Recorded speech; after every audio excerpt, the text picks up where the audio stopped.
OTR, Miss Brooks, starring Eve Arden. Make the woman as well as the man. And our Miss Brooks, who teaches English at Madison High, is regarded as the school's best-dressed teacher. And that includes many of the male teachers. But my rep as the campus clothes horse must be attributed to the dressmaking talents of my landlady, Mrs. Davis, who frequently surprises me by making stunning creations which I purchase for the cost of the material. When I joined her at breakfast last Thursday, in fact, she had whipped up another surprise for me. Look, dear, I made this dress for you. That dress for me? If you like it, I'll take it off.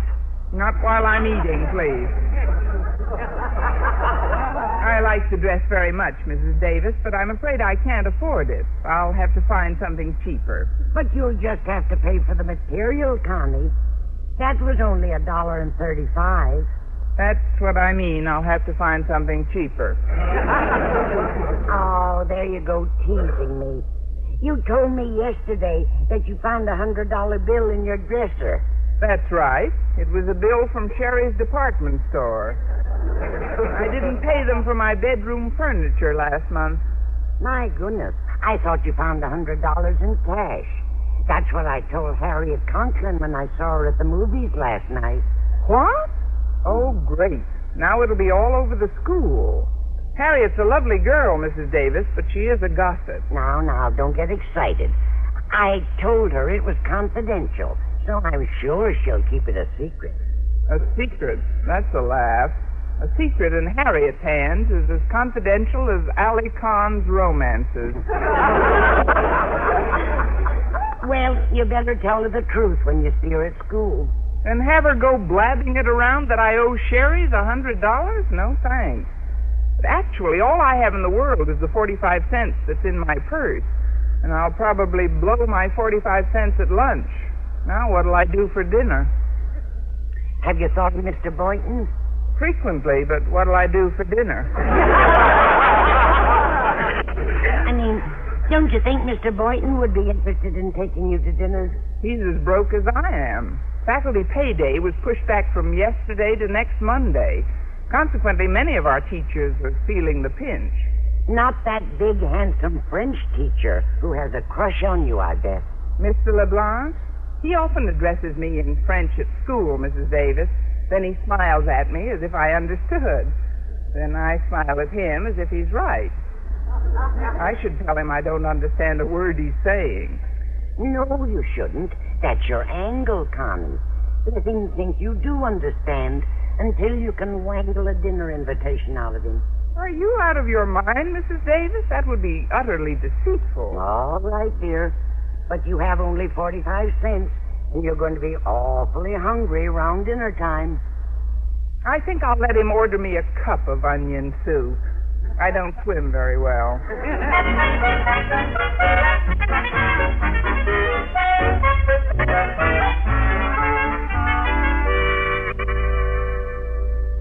$100 bill, Harriet. Miss Brooks found $100. That's right, Mr. LeBlanc. Oh, but please don't tell Miss Brooks I told you. I will not breathe it to a soul. You are aware that the faculty checks are late, Harriet, and as you undergraduates would put it, I am fractured. How I am to eat dinner tonight, I do not know. Were I back in my native village in France, this would not be a problem, for they are now celebrating the day of Fête à la Femme de Débroussé. What in the world is that? Well, it is somewhat comparable to your Sadie Hawkins Day in this country. A day on which the woman goes after the man.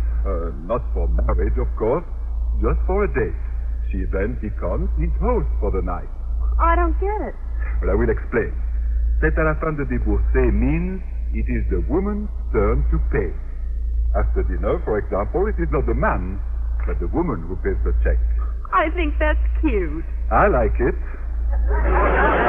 Back home, you see, I would simply get myself a date, and she would pay for my dinner. But where am I to find such a woman in this country? Oh, good morning, Mr. LeBlanc. Bonjour, I mean. Bonjour. Bonjour, Miss Brooks. Harriet, Miss Brooks and I, nous aimerions être seuls. I beg your pardon? That is French, meaning we would like to be alone. Oh, don't mind me. I'll just... You heard him. Nous aimerions être seuls. And pronto. All right, Miss Brooks. Bye now. Miss Brooks, I am honored that you should drop into my classroom. What can I do for you, my dear? Oh, nothing. Nothing at all. How marvelous you look.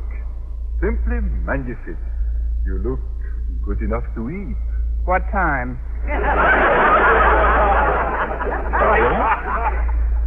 Forgive me. An association of ideas, Mr. LeBlanc.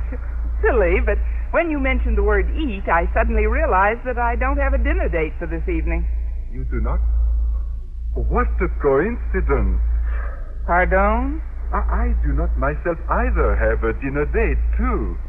I do not myself neither also. Miss Brooks, this is too good to be true. By now I thought surely you would have been invited to Boynton. Oh, I believe he has a prior commitment with a lonesome frog.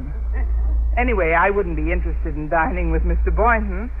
Just between us, he bores me. Mr. Boynton? But why? Well, he just doesn't have the continental qualities that I like in a man. During dinner, he always talks to me in English. English. Kill me, but when I'm eating, there's nothing like kicking around a little French talk. What a coincidence. Ah, je ne trouve rien de plus stimulant pendant le dîner que d'avoir une conversation amicale dans ma propre langue. You're playing our song. You know, Miss Brooks, I enjoy your company very much. Nothing could make me happier than to have dinner with you tonight. But I hesitate to suggest it. Oh, go on. Take a crack at it. Well, the reason for my reluctance is that in the little French village from which I come, they are celebrating the day of C'est à la femme de débaucher. You're kidding. Well, what do you know? I forgot to look at my French calendar this morning. The one with Marilyn de Gaulle on it. What a coincidence. You know, of all the French holidays, C'est à la femme de débaucher happens to be my favorite. You know about it, Miss Brooks? You know, then, that C'est à la femme de débaucher means... Please, you don't have to explain French to me, Mr. LeBlanc. What do you think I am, a square? 1,000 pardons, mademoiselle. Oh, that's better. Now, look, I simply can't bear the thought of your not having a dinner date on a great day like this, Mr. LeBlanc. Why not have dinner with me, and we'll observe C'est à la femme de débaucher just as it's being celebrated in your native village. You mean it? Oh, merci, merci. You have made me very happy. Oh, mademoiselle, I kiss your hand, please. But perhaps I'm being selfish, Miss Brooks. Perhaps you don't like this kissing. I don't. Usted loco blendo français. Pardon? That's Spanish, meaning, oh, you crazy mixed-up Frenchman. Since C'est à la femme de débaucher means it is the woman's turn to pay, Miss Brooks will pay my dinner check. But blissfully unaware and broke, having just blown her last 45 cents on the blue plate lunch, our Miss Brooks has joined the bashful biologist at his table in the school cafeteria. Her opening remark was clearly designed to ignite the fires of jealousy. I have a dinner date with Mr. LeBlanc. Gosh, I'm certainly envious, Miss Brooks. You are, Mr. Boynton? Are you? Naturally. To think that I haven't enough money for dinner. You two will be eating like pigs. You romantic fool, you. In view of the many dates we've had, I should think you'd show some resentment at my dating another man. Resentment? Why? Well, because, that's why. I happen to have feelings. Don't you realize that I'm a woman? A girl? Well, that's a silly thing to ask me, Miss Brooks. I knew you were a girl the first day I saw you. What tipped you off, Mr. Boynton? Was I wearing pink booties? Now, look, let's not be sarcastic. Let me simply say that I'm very happy for you and Mr. LeBlanc. Me, I couldn't even afford to buy myself lunch. It's that bad? Oh, well, incidentally, this blue plate special I ordered will go to waste, I'm afraid. Unless perhaps you'd be interested in it, would you? Would I? Thanks. Gosh, a hot bologna sandwich with chicken fat. Boy, I love chicken fat. Say, that's Walter Denton heading this way, Miss Brooks. I'll pull over a chair for him. Greetings, O fairest flower in Madison's garden. Wouldst I were a bumblebee that I could spend my hours busily buzzing about your blooming beauty. Comb the bees out of your teeth and sit down, Junior. Merci beaucoup, senorita. Aaron go bra, Fräulein.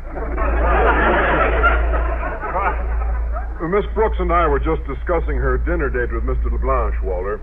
Well, some people can afford to eat and some can't, I always say. Here I am without a farthing to my name. My pop's away on a business trip, and my mom's going to the Campfire Girls meeting tonight with Mrs. Conklin and Harriet. Hence, I shall have to scrounge around the kitchen seeking tiny morsels with which the flies may not yet have fled. I'm in the same boat. I'm afraid we'll go hungry tonight, Walter. Unless someone invites us to dinner. Say, that's a brilliant idea, Miss Brooks. Pardon? Suppose we join you and Mr. LeBlanche at La Martinique. What? Well, I don't believe Mr. LeBlanche would care for that idea. Well, would it be all right with you, Miss Brooks? Well, yes. Well, if it's okay with you, I'm sure it'll be okay with Mr. LeBlanche. Just ask him. If he says no, okay. Fair enough? Fair enough. I'll run up to his classroom. See you, Walter. Bye, Mr. Boynton. Bye now. Mr. Boynton, when I say goodbye, must you leave my hands dangling in midair? Oh, gosh. I had no idea you wanted me to kiss your hand. Well, it's my fault. I should have dipped it in chicken fat.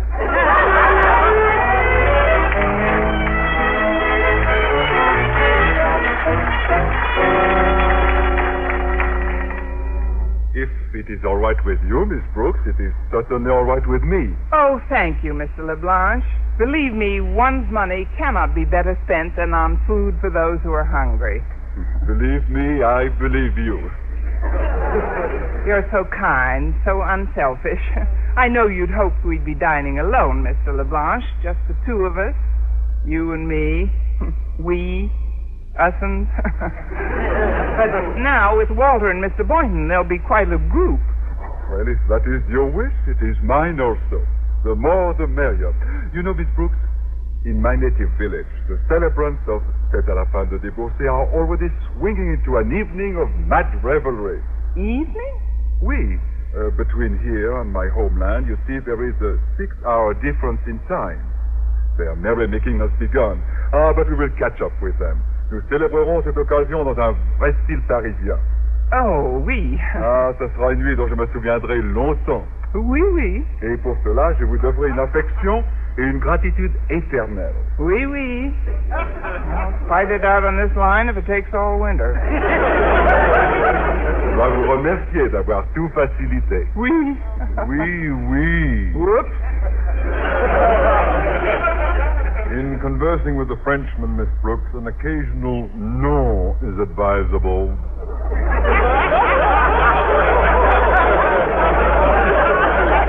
Why, Mr. Conklin, I didn't hear you come in, sir. I had an idea these new rubber soles would pay off. Excuse me, Mr. Conklin, I must go to the cloakroom to sharpen dispensers for my next class. You go sharpen them, Miss Brooks. I'd like a word with Mr. LeBlanc. But... On your horse, mademoiselle. Ya, Sahib. Now then, my wife and daughter are to attend the Campfire Girls meeting this evening, Mr. LeBlanc. I must therefore make plans for dinner. Dinner? We. You and me. Us. I hate to dine alone, so I thought you and I might find a nice cafeteria and go Dutch treat. I'm sorry, Mr. Conklin, but I have already been spoken for. That is, I am to have dinner with Miss Brooks, along with Mr. Boynton and Walter Denton, and it will be her treat. Her treat? You mean you're going to stick a woman with the check? Oh, no, it is a quaint custom in my whole land, you see. This is the day of C'est à la femme de débourser, which means it is the woman's turn to pay. Besides, it will not harm Miss Brooks, for she will pay the check with found money. Yesterday she found $100. Nevertheless, when the priceless heritage of Yankee chivalry is so shamelessly and wantonly $100, you say? Oh, you luscious French dinner come to our Sitcom. Recognizing that the holidays that... So this is the fabulous La Martinique. Quel swanky joint. I can't make head or tail of this menu. Everything's in French. Miss Brooks alone will read the menu, Mr. Boynton. Pardon? On C'est à la femme de débourser day, it is the custom that the woman shall order for the party. Garçon? Oui, monsieur, at your service. Miss Brooks will order for the group, garçon. Go on, mademoiselle. Oui, senor. Monsieur. Well, now, let's see. It's an interesting menu, isn't it? Say, this sounds very nice. Garage gratuit à l'arrière. Madame, that means free parking in the rear.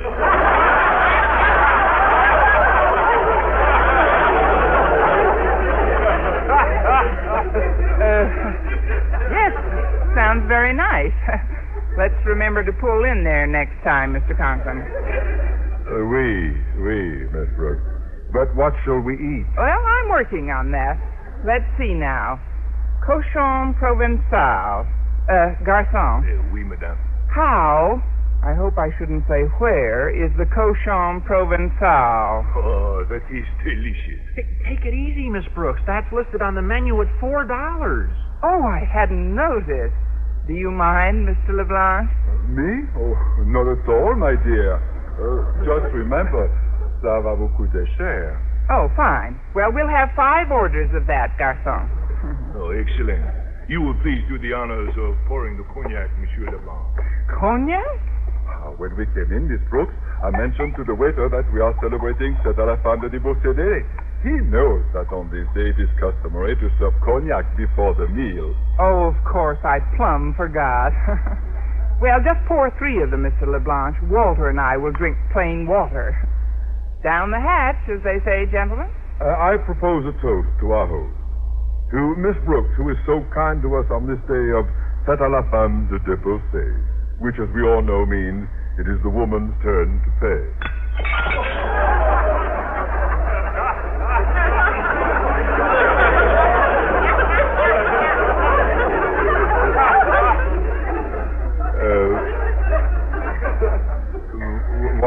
What happened? I bit my glass.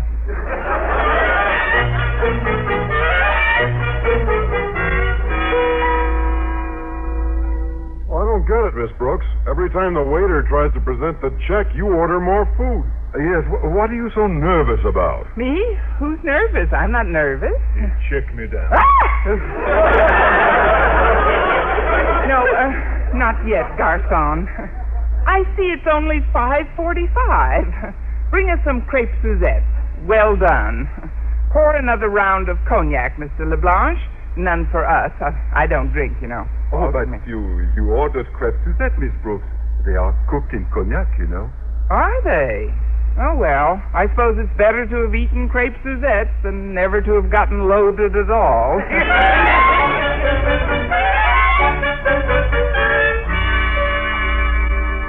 Now, see here, Miss Brooks, I couldn't for the life of me eat another morsel. If you persist in stalling the check... Stalling the check? Don't be absurd. It's 6 o'clock, I see. Fine.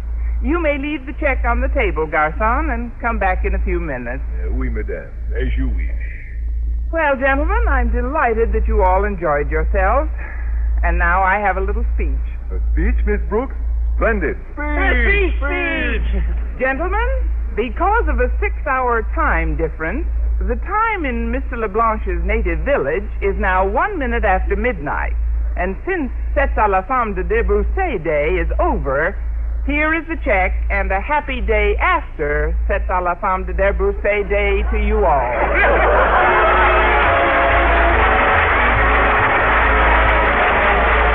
Miss Brooks, starring Eve Arden, transcribed. Was produced and directed by Larry Vernon. Written by Joe Quillen with the music of Wilbur Hatch. Mr. Compton was played by Gail Gordon. Others in tonight's cast were Dick Crenna, Jane Morgan, Bob Rockwell, Gloria McMillan, Maurice Marsack, and Peter Leeds.